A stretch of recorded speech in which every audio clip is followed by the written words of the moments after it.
Hello my dear students, आप लोग को पढ़ाने वाली हूँ प्राणियों में पोषण। इसे हमने पिछले क्लास में यहाँ तक पढ़ा था। उत्सर्जन पोषण जटिल प्रक्रिया है जिसमें भोजन के जटिल खाद्य पदार्थ सरल पदार्थों में परिवर्तन हो जाते हैं। मतलब मनुष्य में पाचन कैसे होता है, यहाँ तक हम लोगों ने पिछले क्लास में पढ़ा था। आज हम पढ़ने वाले हैं पाचन तंत्र के ये भाग क्या काम करते हैं। जैसे कि मुख गुहा है, मुख है, ग्रसनी है, ग्रसिका है, माशय है, अग्नाशय है, पित्ताशय है, ग्रहण है, बड़ी आंत है, छोटी आंत है, कृमि रूप है, गुदा है, मलाशय है। ये सारे जो बॉडी पार्ट्स है वो क्या क्या काम करते हैं। हम शुरुआत करते हैं मुख गुहा से, माउथ एंड बकल कैविटी से। भोजन मुख में उपस्थित दांतों के द्वारा छोटे छोटे टुकड़ों में काट तथा चबा दिया जाता है।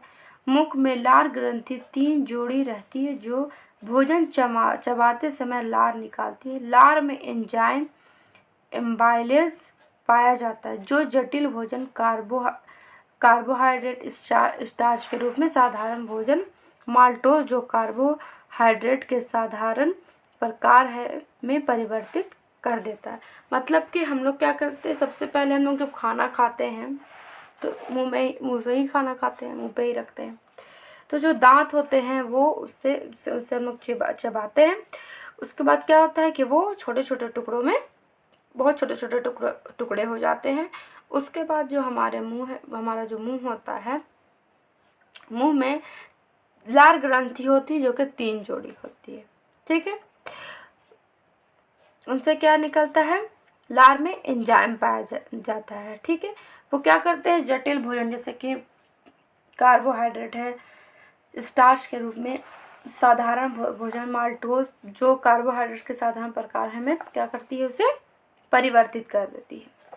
भोजन चबाते समय जो लार निकलती है वह भोजन को मुलायम एवं गीला करती है। यह चबाया हुआ भोजन सहज ही गले से नीचे जीभ द्वारा ग्रसनली में ढकेल दिया जाता है।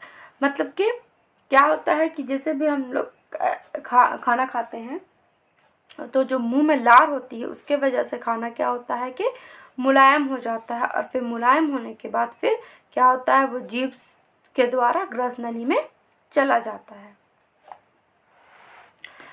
क्रियाकलाप 1, आप दर्पण में देखकर अपने दांतों को गिनिए। यह भी जानने की प्रयास कीजिए कि क्या सभी दांत एक प्रकार के हैं। दांतों के गिनने से पहले हाथ को अच्छी तरह धोना ना भूलें। मतलब कि क्या करना है, शीशे के सामने खड़ा होना है और अपने दांतों को गिनना है कि क्या सभी दांत एक प्रकार है। सारे दांत मतलब एक साइज में रहते हैं, तो एक साइज में तो नहीं रहते हैं। दांत का पहला प्रकार, दूसरा प्रकार और तीसरा प्रकार, ये आप लोगों को खुद से क्या करना है, जैसे कि विभिन्न प्रकार के दांत एवं गिने गए दांत की संख्या यहाँ अंकित कीजिए कि दांत के प्रकार, दांतों की संख्या, दांत के प्रकार जैसे पहला, दूसरा, तीसरा दांत है तो उनकी संख्या क्या है, उसे क्या करना है, आप लोग को यहाँ पे फिल करना है। क्रियाकलाप 2, शिक्षक कक्षा में अमरूद, गन्ना, चना, टॉफी आदि उपलब्ध करवाएंगे। कक्षा में अमरूद, गन्ना, चना, टॉफी आदि उपलब्ध कराइए। बच्चों को इसे देते हुए निर्देश दीजिए कि वे इसे खाते समय उपयोग हो रहे दांत पर ध्यान दें। तो आप देखिए, जब भी हम लोग कुछ भी कड़ा चीज़ अगर खाते हैं तो क्या होता है कि हम साइड से उसे चिबाते हैं।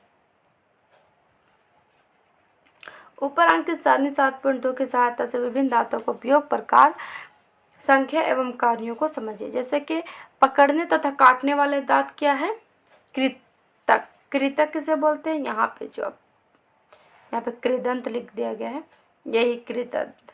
ये नीचे वाले दांत, ये क्या होता है, पकड़ने के लिए होता है। जब भी हम लोग ऐसे मुंह बंद करते हैं तो इससे पकड़ते हैं।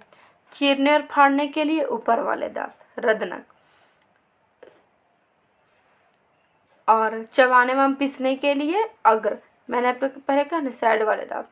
और चबाने एवं कुचलने के लिए क्या होता है, बिल्कुल अंदर वाले दांत। ऐसे अलग अलग प्रकार के दांत वाले प्राणी विषम दंती या हेट्रोडोंट कहलाते हैं। ऐसे अलग अलग प्रकार के होते हैं, यानी कि इंसान में ही तो इस तरह का दांत पाया जाता है, तो वो क्या कहलाते हैं? हेट्रोडोंट। दूध के दांत एवं स्थायी दांत। बचपन में जो दांत निकलते हैं उसे दूध के दांत यानी कि मिल्क टीथ कहते हैं। इनकी संख्या 20 होती है। 8 वर्ष की आयु तक ये दांत गिर जाते हैं और इनकी जगह स्थायी दांत परमानेंट टीथ निकलते हैं। इनकी संख्या 32 होती है, जो ऊपरी जबड़े में 16 और नीचे जबड़े में 16 है। सामान्यतः स्थायी दांत स्वस्थ व्यक्ति में जीवन भर रहते हैं तथा वृद्धावस्था में यह प्रायः गिरने लगते हैं। मतलब कि जो बचपन में जो दांत हमारे निकलते हैं उसे क्या कहते हैं? दूध के दांत, जिसे इंग्लिश में उसे मिल्क टीथ कहते हैं। वो दांत जो है सिर्फ 20 ही रहते हैं और वो क्या होते हैं कि 8 साल जब तक हम लोग 8 साल के होते हैं, 8 साल के होते होते वो दांत जो है वो झड़ जाते हैं। उसके बाद जो भी दांत निकलते हैं वो परमानेंट दांत होते हैं। और फिर जैसे कि वृद्धावस्था मतलब जब बूढ़े हो जाते हैं तो वो सारे दांत क्या होते हैं? गिरने लगते हैं। मनुष्य के जीवन काल में दांत 2 बार निकलते हैं। इस अवस्था को द्विदंती कहते हैं। मनुष्य के जीवन काल में क्या होते हैं? 2 बार दांत निकलते हैं, जिसे द्विदंती कहते हैं। दांत भोजन के छोटे छोटे टुकड़े कर देते हैं। अब इस भोजन का क्या होता है? क्या हमारे मुंह में उत्पन्न लार की इसमें विशेष भूमिका है? मतलब फिर क्या होता है कि जो भी हमारे दांत में हमारा दांत जो है वो क्या करता है कि जो भी हम खाना खाते हैं उसे क्या करता है? छोटे छोटे टुकड़ों में डिवाइड कर देता है, तोड़ देता है उसे। तो उसके बाद फिर क्या जो लार है उसकी कोई विशेष भूमिका है हमारे मुंह में? तो बिल्कुल विशेष भूमिका है। अगर इसके बारे में आप लोग को जानना है और अच्छे से, तो क्या करिए कि सूखी रोटी, घर में हर किसी के घर में रोटी होती है, सूखी रोटी खाइए, देखिएगा कि लार के ही जरिए क्या होता है कि जो रोटी होगी वो मुलायम होने लगेगी और आप उससे आसानी से खा लेंगे। और अगर हमारे मुंह में लार नहीं हो तो हम उसे कैसे खा पाएंगे? मैंने आप लोग को पहले ही पता है कि लार जो है, लार की वजह से क्या होता है? खाना जो है वो मुलायम हो जाता है।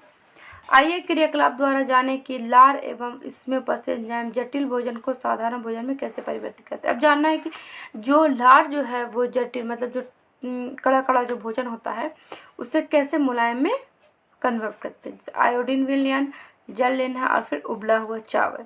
उबला एवं चबाया हुआ चावल। एक है उबला हुआ चावल, ये है उबला हुआ चावल और ये है क्या? चबाया हुआ चावल। 2 प्रश्नाली लीजिए तथा उन्हें ए और बी चिह्नित कीजिए। प्रश्नाली ए में 1 चम्मच उबला हुआ चावल लीजिए। प्रश्नाली ए में क्या करना है? 1 चम्मच उबला हुआ चावल लेना और 1 चम्मच उबले हुए चावल को मुख में डालकर 3-5 मिनट तक चिबाइए। अब फिर 1 चम्मच चावल को क्या करना है? मुंह में डाल करके 3 से 5 मिनट तक चिबाना है। उससे प्रश्नाली 2 बी में लीजिए। उसको चबाने के बाद थोड़ा सा उसे क्या करना है? प्रश्नाली 2 में डाल देना है। दोनों प्रश्नालियों में 4 से 5 ml जल डालना है। उसका फिर दोनों में क्या करना है? 4 से 5 ml पानी डाल देना है। अब दोनों प्रश्नालियों में 3 से 4 बूंद आयोडीन विलयन डालिए तथा उनका अवलोकन कीजिए। आप प्रश्नाली ए और बी में क्या अंतर देखते? उसके बाद फिर क्या करना है कि आयोडीन विलयन डालना है, फिर देखना है कि दोनों में क्या अंतर दिखाई देता है। तो प्रश्नाली ए का रंग नीला क्यों हो जाता है? प्रश्नाली ए का रंग कैसा देखेंगे कि नीला। आयोडीन यहाँ पे विलयन बोल रहा है कि जो नमक का जो घोल होता है इसे आप घर में भी इजीली कर सकते हो, पर करके ज़रूर से ट्राई करना, बहुत मज़ा आएगा। प्रश्नाली ए का रंग नीला क्यों हो जाता है? प्रश्नाली ए में स्थित स्टार्च से आयोडीन प्रतिक्रिया कर उसे नीले रंग में परिवर्तित कर देती। क्या होता है? प्रश्नाली ए में जो स्टार्च आयोडीन जो प्रतिक्रिया है उसे क्या करता है? नीले रंग में परिवर्तित कर देता है, क्योंकि जो ए नंबर में जो हमने यहाँ पे चावल डाला है उसे हमने क्या किया था? सिर्फ उबाला था, लेकिन बी नंबर में हमने क्या किया था? उसे चबाया था। उबले चावल को चबाने पर मुख में स्थित लाल स्टार्च का शर्करा में परिवर्तित कर देता है। शर्करा आयोडीन से प्रतिक्रिया नहीं करती। शर्करा क्या होता है कि आयोडीन से वो प्रक्रिया नहीं करता है, जिस कारण प्रश्नाली बी का रंग परिवर्तित नहीं होता। उसके बाद फिर ये क्यों नहीं परिवर्तित हुआ? क्योंकि इसे हमने मुंह में डाला था। मुंह में जो है लार जो है वो क्या करता है कि वो थोड़ा उसे शर्करा कर देता है। शर्करा होने के बाद क्या होता है कि खाना जो है वो आयोडीन से प्रतिक्रिया नहीं करती है। दंत क्षय, टूथ डीके से सावधान। आपने देखा होगा कि छोटे बच्चे जो अधिक टॉफियाँ खाते हैं उनके दांत सड़ जाते हैं। बड़े भी अगर अपनी दांतों की सफाई अच्छे से नहीं करेंगे तो उनके स्थायी दांत हमेशा के लिए सड़ जाएंगे या कीड़े कीड़े लगकर टूट जाएंगे। सामान्यतः हमारे मुख में जीवाणु पाए जाते हैं जिसमें हमें कोई हानि नहीं होती। खाना खाने के बाद अगर मुख ठीक से साफ नहीं करते हैं तो अनेक हानिकारक जीवाणु वृद्धि करने लगते हैं। ये जीवाणु दांतों के बीच फंसे भोजन शर्करा का विघटन कर अम्ल स्रावित करते हैं तथा दांत को धीरे धीरे क्षति पहुंचाते हैं। इसे दंत क्षय कहते हैं। मतलब कि जैसे कि हम लोग खाना खाते हैं, ठीक है, तो हम लोग खाना खाएं, उसके बाद फिर क्या क्या अगर मुंह नहीं धोएं या फिर कुछ दांत में फंस गया उसे नहीं निकाले तो फिर क्या होता है कि उससे फिर धीरे धीरे क्या होता है, अम्ल स्रावित होना शुरू हो जाता है। अम्ल स्रावित होता है, उसके बाद क्या होता है, दांत जो है वो सड़ने लगते हैं, जिसे दंत क्षय कहते हैं। इसलिए रात में भी क्या करना चाहिए, अच्छे से ब्रश करके ही सोना चाहिए। सुबह भी अगर उठे तो अच्छे से ब्रश करना चाहिए। आप अपना मुख कैसे साफ करते हैं? चॉकलेट, ठंडे पेय तथा चीनी युक्त मिठाई व अन्य पदार्थ दंत क्षय के लिए मुख्य रूप से उत्तरदायी होते हैं।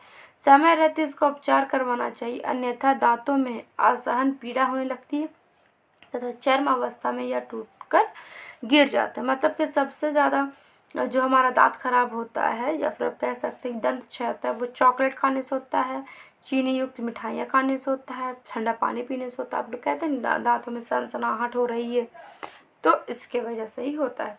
प्रत्येक व्यक्ति को प्रतिदिन सुबह उठकर एवं रात्रि में सोने से पूर्व कम से कम 2 बार ब्रश अथवा दातुन करना चाहिए या कुछ भी खाने के बाद कुल्ला करना चाहिए। मतलब कुछ भी खाएं तो उसके बाद क्या करना चाहिए कि कुल्ला करना चाहिए, या फिर सोने से पहले और सो करके उठने के बाद क्या करना चाहिए कि ब्रश करना चाहिए। हमें दिन में 2 बार ब्रश करने चाहिए। मुख के अंदर गंदी अंगुली अथवा बिना धुली वस्तु नहीं डालनी चाहिए। मतलब कि गंदी अंगुली जैसे कि हाथ धोया हुआ नहीं, उसे मुंह के अंदर नहीं डालना चाहिए। उससे क्या होता है कि मुंह में कीटाणु चले जाते हैं। इसलिए हमें अपने दांत को भी साफ रखना बहुत ज़रूरी है।